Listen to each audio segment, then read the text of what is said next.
ले जाने दिया जा रहा सोनम को। तो ये जैसे सफदरजंग हॉस्पिटल नहीं है, जैसे सफदरजंग प्रिजन है, ऐसा लग रहा है। इतनी सारे पुलिस हैं उस फ्लोर पे, और जो 2.9 ये कह रहे हैं जिसके बेसिस पे ये इंट्रावेनस देना चाहते थे पोटेशियम, जो मैंने मना कर दिया है, वो 2.9 मेडिकली पॉसिबल नहीं है कि एक ही शाम में 4.3 से 2.9 आ जाए। मैम, क्या आपको लग रहा है कि सोनम की हंगर स्ट्राइक तोड़वाने की कोशिश की जा रही है?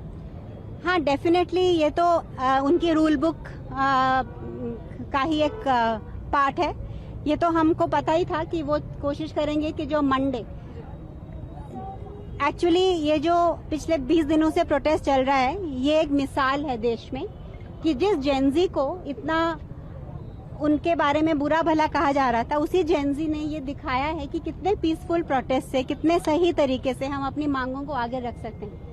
तो ये प्रोटेस्ट इतने अच्छे तरीके से किया जा रहा है, और इसीलिए सोनम वांगचुक इसके साथ ये जुड़े, बहुत ऑर्गेनिकली इसके साथ जुड़े, क्योंकि उनको यूथ की ये मांग बिल्कुल सही लग रही थी कि एजुकेशन के लिए, एजुकेशन की ट्रांसपेरेंसी के लिए, एग्जामिनेशन के लिए जो यूथ मांग कर रहे हैं, जो उनका भविष्य इस पर डिपेंडेंट है, वो बिल्कुल सही है मांग।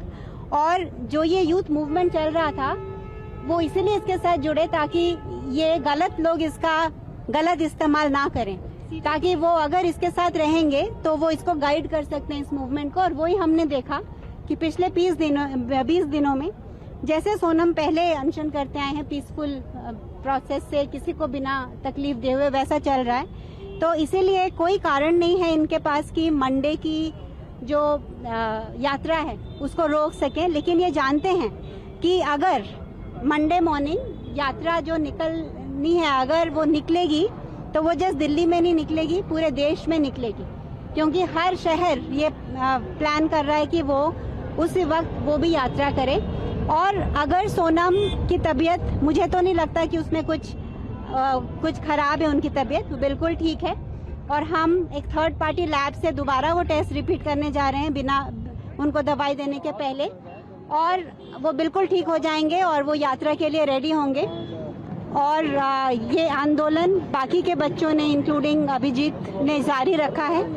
और अगर सोनम ना भी ज्वाइन कर सके वो यात्रा को, तो मैं उनको रिप्रेजेंट करते हुए वो यात्रा को लीड करूंगी, और वो होगा मंडे को। जो प्लान है वो ऐसा नहीं है कि सोनम को अगर वहां से जबरदस्ती ले आए हैं तो वो रोक सकते हैं, क्योंकि मैम क्या सोनम वांग्याल जी जो उसके पिताजी है, उन्होंने भी अनशन रखा, तो उस टाइम की प्राइम मिनिस्टर इंदिरा गांधी जी ने उनका अनशन तोड़वाया। क्या ऐसा हो सकता है मैम कि यहाँ पर भी कोई प्राइम मिनिस्टर मोदी जी आए या कोई बड़ा नेता आए कि उनका अनशन तोड़े?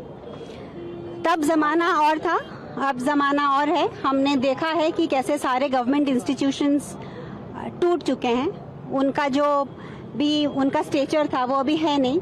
हाल ही में मैंने सुप्रीम कोर्ट में सोनम को बाहर निकालने का जो मुहिम चलाई थी, उसमें ये पता चल गया है कि हमारी जुडिशियरी जो है वो कॉम्प्रोमाइज्ड है, हमारी पुलिस तो कॉम्प्रोमाइज्ड है ही, हमारा मीडिया भी बहुत हद तक कॉम्प्रोमाइज है। लेकिन क्योंकि सोनम के जो 30 साल के उनकी काम रहा है और तपस्या रही है, उनकी एक इतनी इज्जत और प्यार है लोगों के उसमें कि हर, चाहे वो जुडिशियरी हो, चाहे वो पुलिस हो, चाहे वो मीडिया हो, और चाहे वो एग्जीक्यूटिव हो या जो भी हो, गवर्नमेंट के दबाव में कुछ भी बेशक वो करें, लेकिन हर एक के ज़मीर में ये मूवमेंट को हेल्प करने का ही जज्बा रहता है, और जिसकी वजह से आज तक ये यहाँ आया है।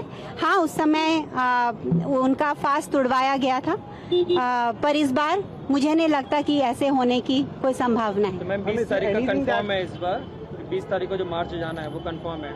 हाँ, क्योंकि ये फाइनली एजुकेशन सिस्टम को चेंज करना ये एग्जीक्यूटिव और पावर और पॉलिसी मेकर्स का काम है, और हमारा काम है उन तक ये बात पहुंचाना कि ये सिस्टम कम्प्लीटली टूट चुका है। ये हम विश्व गुरु इसके सहारे नहीं बन सकते। हमारे बच्चे जो क्लास 8 तक, हर बच्चे को सेम एजुकेशन मिलनी चाहिए। गवर्नमेंट स्कूल्स इतने अच्छे होने चाहिए कि ये नहीं कि सिर्फ अमीर लोगों के बच्चे प्राइवेट स्कूल में अच्छा पढ़े। तो ये सब तो हमें दिख ही रहा है कि पूरा सिस्टम टूटा हुआ है। ये जो नीट का एग्जाम लीक हुआ, ये तो जस्ट एक छोटा सा सिम्टम था, लेकिन ये जो ब्रोकन सिस्टम है ये तो हम सबको पता है। तो ये जो मूवमेंट है ये जस्ट एक प्रोटेस्ट, एक पेपर लीक के लिए नहीं है, ये पूरे देश की ज़मीर को, कॉन्शियंस को जगाने के लिए है और वो सफिशिएंट हद तक जग चुकी है। क्योंकि जब तक हम सिर्फ चावल और राशन मांगते रहेंगे तो गवर्नमेंट हमको वही देके खुश रखेगी, लेकिन जब हर नागरिक शिक्षा की मांग करेगा, जो अभी इतना अवेयरनेस और अवेकनिंग आ गया है ये प्रोटेस्ट के बाद, तो मैं चाहती हूँ कि सोनम वांगचुक ने जो 20 दिन तक फास्ट किया और अभी भी जारी है, क्योंकि अभी वो डॉक्टर्स इलेक्ट्रल पाउडर देने की बात कर रहे थे लेकिन उन्होंने मना किया कि वो फास्ट अभी भी उनका जारी है।